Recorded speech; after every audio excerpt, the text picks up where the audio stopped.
Hi there, I'm Sarah from the Radiant Midlife channel, and I've got with me my lovely friend Jagir today. And we're going to have a chat with you about managing some of those menopause symptoms that seem to hit us often out of the blue.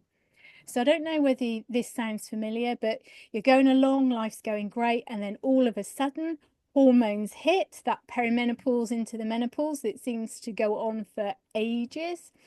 And you might start to have trouble sleeping. And having always been a good sleeper, it was really quite alien to me when I was struggling to get to sleep or waking up in the middle of the night.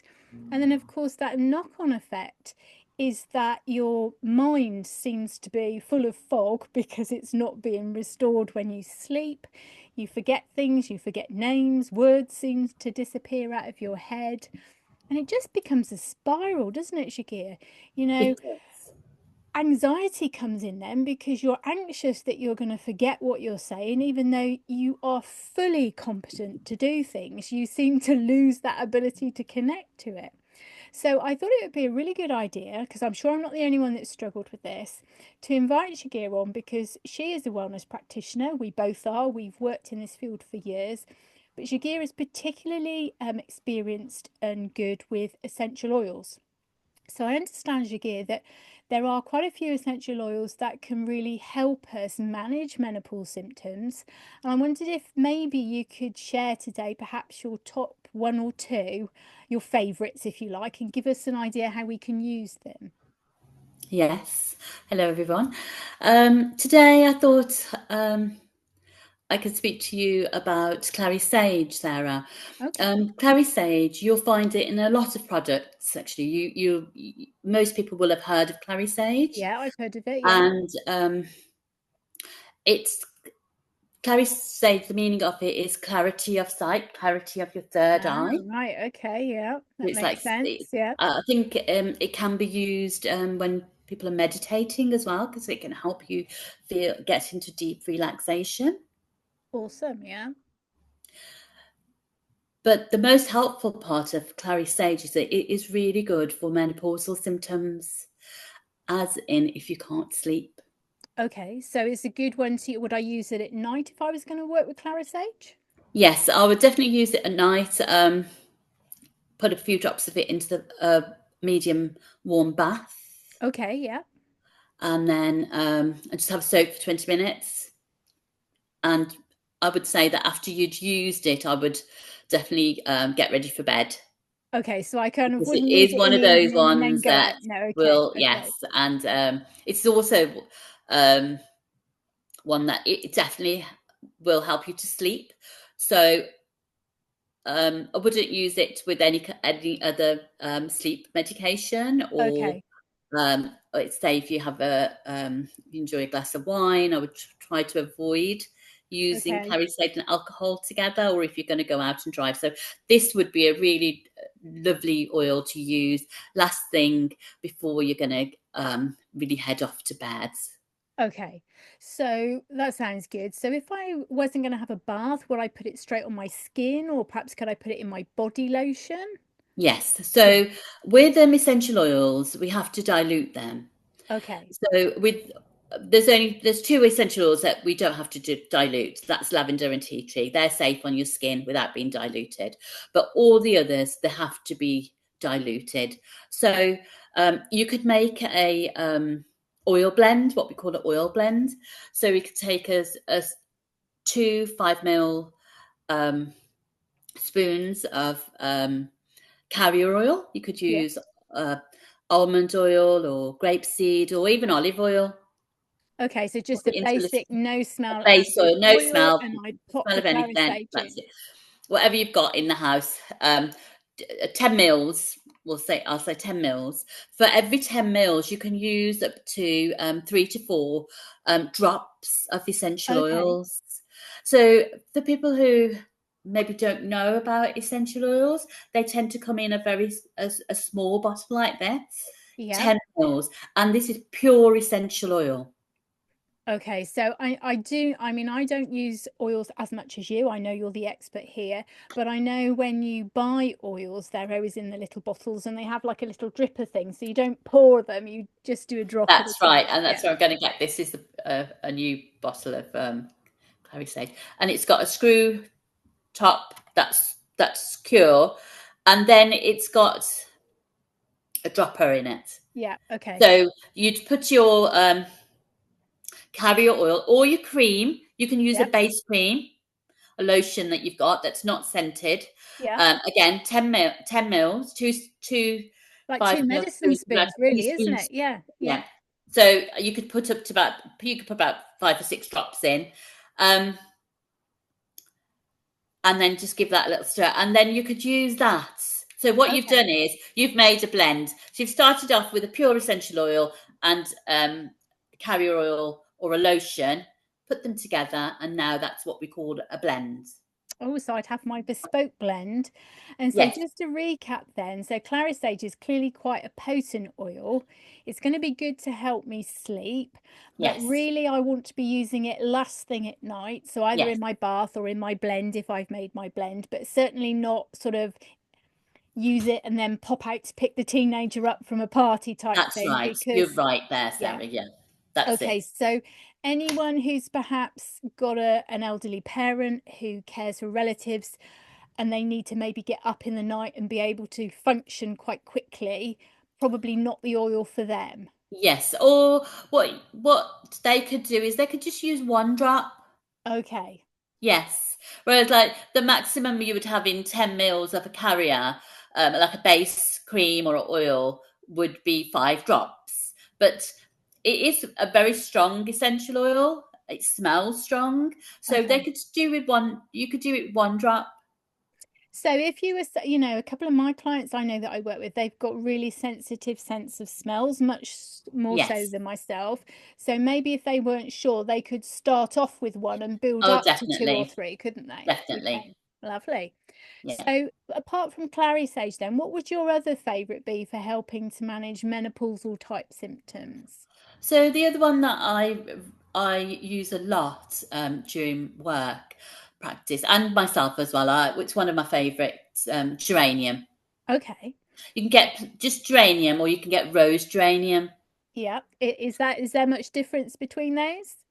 It is that the rose geranium um, just smells. It's got a rose smell, so they've grown it so that it also has a rose Like a smell to rose it. smell to it. Rose Okay. smell, yes. So and that's a bit more subtle because geranium itself is quite a strong essential Yes. oil. It's quite a Um, strong smell, it's geraniums, a isn't really it? strong Yeah. smell, and with geranium, as in the plants, some people can be very sensitive to the leaves, but you don't find that with the geranium that you get in the essential oils because you're not putting it on your skin neat.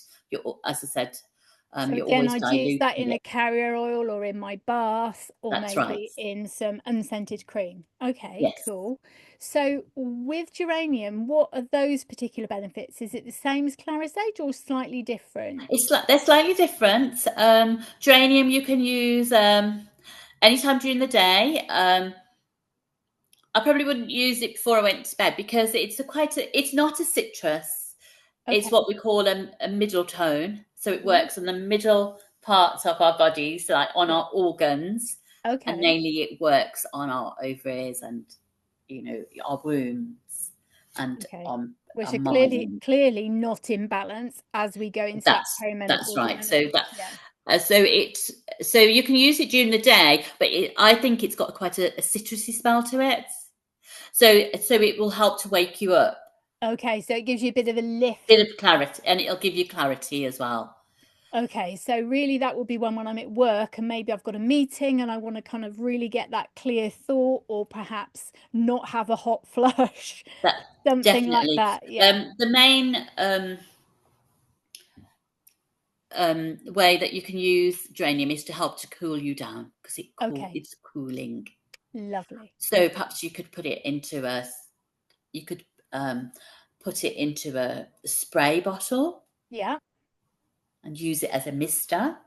Okay. Would So you you put could that have in water to use it as a mister or? Yes, you can put it into a little bit of water, but say if you wanted to make it and you wanted to last for a few days, you could put it into a little bit of witch hazel or vodka. Oh yes, because I've read about that because it stabilizes. Because of course, if you put water in a bottle and leave it for a few days, it goes really stale, doesn't That's it? right. So, but obviously, you wouldn't be drinking it in the No. vodka, would you? No, okay. I could just imagine getting out your bottle Yes. of geranium and Yeah. vodka at a meeting. Yeah, it's always a Okay. popular one. That's the vodka. You sure to get? Yeah. Yes, it just stabilizes it. So you could make a little batch of it, bottle, pop it in your handbag. If you feel like you're getting really hot, or you feel like a hot flush, you can use it as a little spray. Plus, it smells lovely. So It actually, smells floral. those two really complement themselves, don't they? Because you could use the one to get, to help you sleep potentially, and then you can use the Definitely. other, so when you're up and you're about and you want that kind of little bit more energy, but actually also cooling you. Yeah, that's really cool. So Yes. thank you for that. Have Oh, you, you're welcome. as regards getting them, you mentioned that they were sort of professional grade, or really, not like your tea tree and your lavender, because I mean, you can go to Mm, any chemist, lots of shops, and tea tree and lavender, and there doesn't seem to be many instructions with using that because obviously they're not those quite as potent oils. So where would you recommend getting lavender, not lavender, where would you recommend mhm. getting geranium and clary sage from? So with the essential oils, you literally it is one of those that you pay for what you get. Right, okay. So, like olive oil, Yeah, the first press is the most expensive, and right. it's the same with essential oils. Okay. If if your company is growing the plant themselves and it's the first press, um, they're that type of company. Yeah. The essential oils are more expensive. Okay. Whereas if you are then buying it as a second or a third press, Yeah. or you're growing it in environments that perhaps that it's not organic, Okay. Yeah. and then it's going to be a little bit cheaper. So it's still essential oil. It's still got the properties. But it's not as If pure. you look like I use Neil's Yard Okay. essential oils, and most of their essential oils are organic. They're not tested on any animals, and they're just ethical in the way that they treat the farmers who grow the essential oils for them. Okay. So So do you have a Neil's Yard sort of account? Have we got a link we could put in there so if people are yes, I can interested? pop you a link. So because I'm a Neil's Yard consultant, I have a shop with them. So you can Okay. go onto the shop and then you can place the order, and the order will be sent to you directly, Directly to, and yeah, okay. I think that would be you a good, pay how yeah. much it is, and then you post the package and it goes out to you directly. Okay. Well, I think when we upload this, we'll put the link in there so that obviously people can get their orders from where they want, but they Yes, will have an idea then. And it is that thought process, isn't it? Is what I'm buying ethical? Does it, is it full of chemicals? And you can kind of find your way then, can't you? But at least they know they've got a good idea of what an ethical oil would cost, because and obviously yes. you're only buying little bottles, so although it's expensive, it makes it affordable because you're buying small amounts, because obviously you're only using a couple of drops. Yes, and what I described earlier, when I said, 10 mils of carrier oil and up to 5 drops of essential oil. So, and you'd made a blend. So Yeah. you can do that yourself then. And I know there's certain companies and Neil's Yard also sell blended oils, because it's easy for me because I've been doing it for so many Yeah. years that when I say, oh, you get the oil and then you put 5 drops and then you give it a little shake and then you've made a blend. It's easy for me to say that, but if you're new and you know that some of the oils are so strong and they can be, if you've got certain medical conditions that they can have adverse effects on you. So and then it's scary. Yeah. So you can buy blends, but a little bit of knowledge of how to do a basic blend, um, could save you £10, because even the 10 ml blends at certain reputable companies And even I've done that. I've thought, oh, that's really good. And it's been a blend, and it hasn't been a pure essential oil. Got you. Okay. Yeah. And So we know I'm, how to make a blend. yeah. It's And I 10 think the mils and thing is, 5 drops. if you're doing it yourself and you know that, you've had someone like you who are qualified in aromatherapy, I know you teach aromatherapy and I about do. essential oils to other practitioners. So sharing just those little tips is really helpful because now I feel I would be confident enough to buy a carrier oil, put a few drops in because, Jagir's told Yeah, me that I'd only that's want, right. 10 mils but yeah, that would make me feel confident. And I think you're right, it's got that bespoke feeling about it, hasn't it? Because I've chosen it. I know I'm using that particular oil and I know what I'm using it for. So thank you for that. That's really Oh, you're helpful. welcome. And I hope any of you guys watching this, if you found that helpful, let us know how you get on. Try your clarisage or your geranium, do your little mix. Check Mm. out the Neil's Yard link that's in there if you want a little bit of advice. If you would like more things like this, then subscribe to our channel at the Radiant Midlife because we plan to do more things. We've got lots of tools in our box, haven't we, Jagir, about Yes, how we've got you lots. can, thrive and create more radiance in your midlife. And we also, for those of you that like a little bit of a community, I've got a community group called the Integrated Wellness Community over on Facebook. So again, I'll put that link in there. And we do little things like this where we're sharing tips and just really creating community and giving us a little bit of hope and actually letting people know that you're not alone. So, you might have a really amazing career and you might be sailing through life, Yeah. but when the menopause hits you a little bit like a brick wall, we can be there, help you pick yourself up so that you can regain your radiance and move on. Thanks for watching. Thank you.